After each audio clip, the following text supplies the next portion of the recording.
या basically joint replacement एक ऐसी सर्जरी है जो आदमी को क्वालिटी ऑफ लाइफ देती है।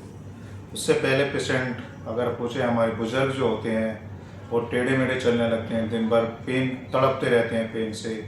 इवन कुछ लोगों को तो रात में नींद तक नहीं आती, कुछ लोगों को साइकिल की प्रॉब्लम हो जाती है, डिप्रेशन में चले जाते हैं।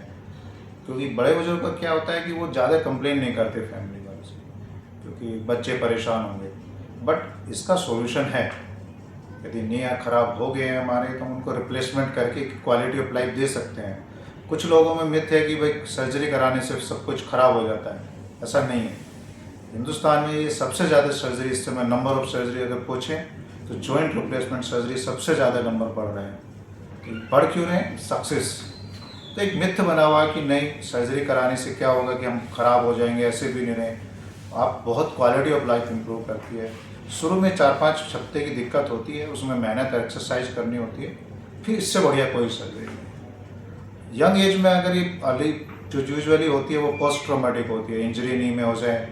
तो जैसे भी अभी ओपीडी में एक पेशेंट देखा, उनको लिगामेंट इंजरी थी बोन के साथ, वो उन्होंने 6 महीने ऐसे ही निगलेक्ट किया तो उससे आर्थराइटिस बन जाती है। तो यंग पेशेंट में जो आर्थराइटिस हो जाती है वो इस कारण होता है।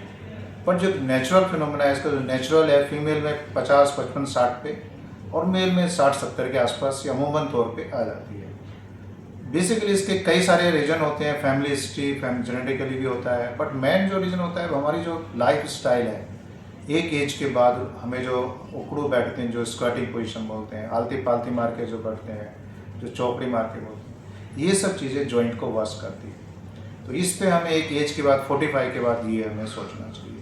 दूसरा खान पान में ये है कि बहुत सारी चीज़ें बोलते हैं हम क्या खाएं कि हम इस जॉइंट से बच जाएं खराब होने से।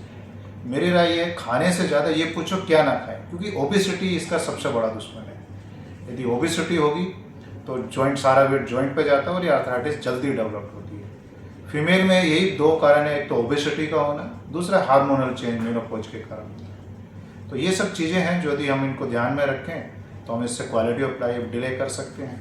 बट यदि डेवलप हो गया है आर्थराइटिस तो उसमें परेशान होने की बात नहीं है, उसका इलाज है, रिप्लेसमेंट है। और वो आज तो इतनी फैमिलियर सर्जरी है, उसमें डरने की कोई बात नहीं, बहुत सक्सेस सर्जरी है।